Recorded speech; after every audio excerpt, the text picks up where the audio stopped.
Hi, today we are looking at NYX issue 5, written by the actual hive mind Jackson Lanzing and Collin Kelly, penciled by Francesco Mortarino, inked by Elisabetta D'Amico, and colored by Raúl Angulo. Full spoilers ahead, so you're forewarned. This issue is probably the weakest one thus far. The revered plot of the Quiet Council seemed rather badly conceived. Basically, it came to like forcing the city to round mutants up into an area so that Empath could lead the charge against humans to create a new Krakoa. Hi, future Tyler here. Yeah, my guess is he thinks with his powers he will be able to influence the masses to do whatever he wanted.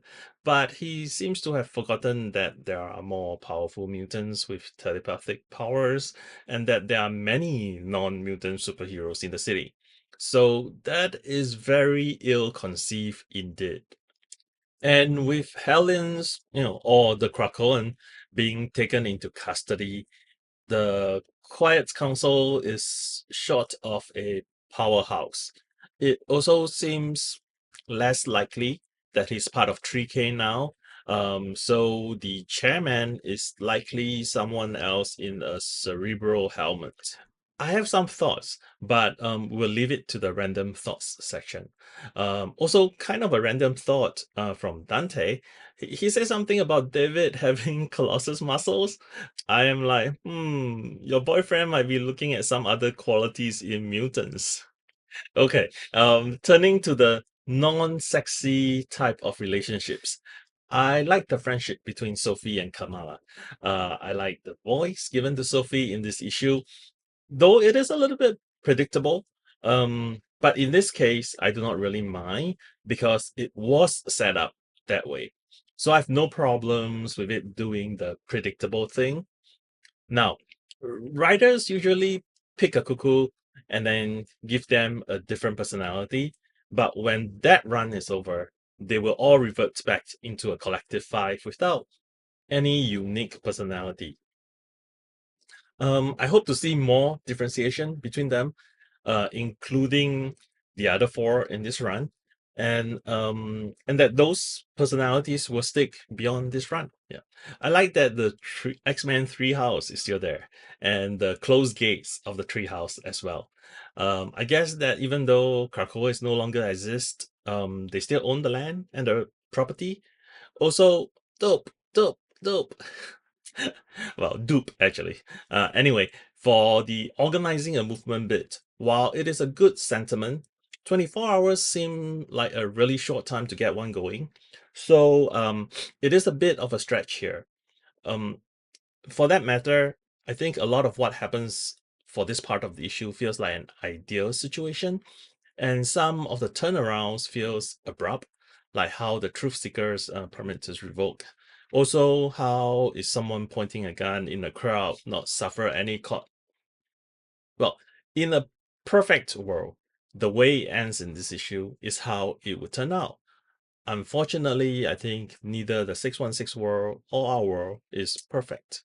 Also, this falls into the same problem I have with Air of Apocalypse, in that everything that came before, the protests, getting allies in the past 24 hours, doesn't really matter. The whole vote situation was resolved only because Sophie broke the control Empath have had on the city council members. True, but if anything, it is a hopeful message. It is hopeful that there will be people who will do the right thing, that even when their world, goes up in flames, things will be better for the Krakoan diaspora. I mean, I like that message.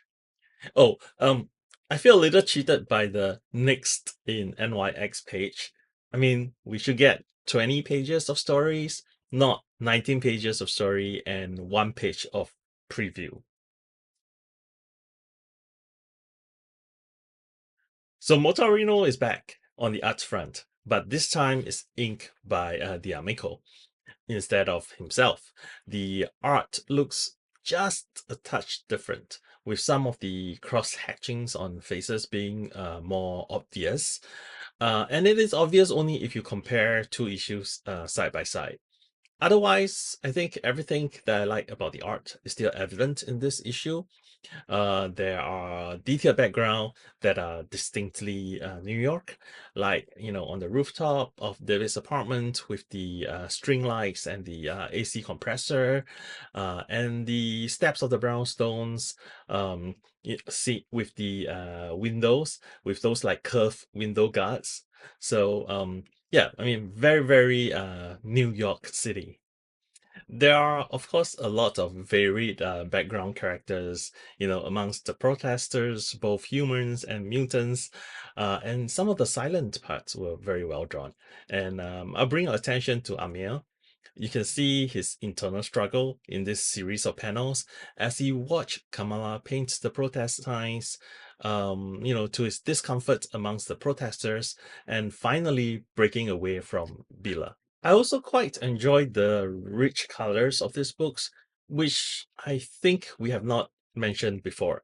The colors of the sky changes throughout the day, and I especially like that orangey pink sunset on the last panel of this issue. I mean, not counting the NYX in NYX page.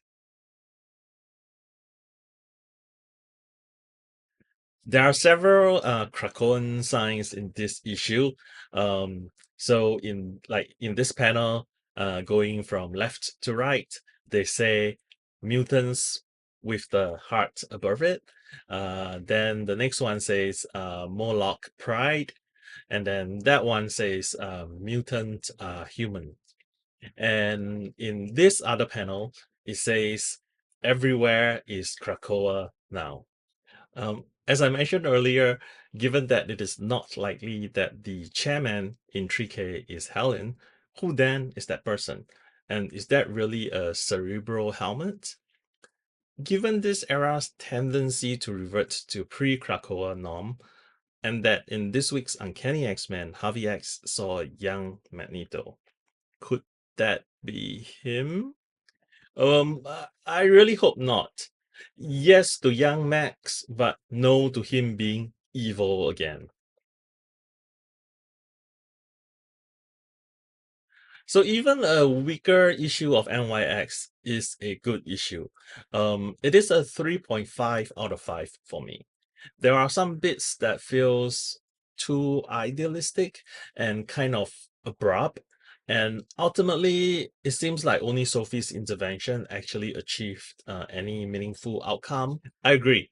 While I like the hopeful message and the art and the colors, it does fall slightly short compared to the previous 4 issues.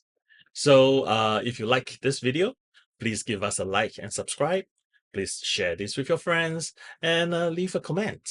Thanks. And Tyler out.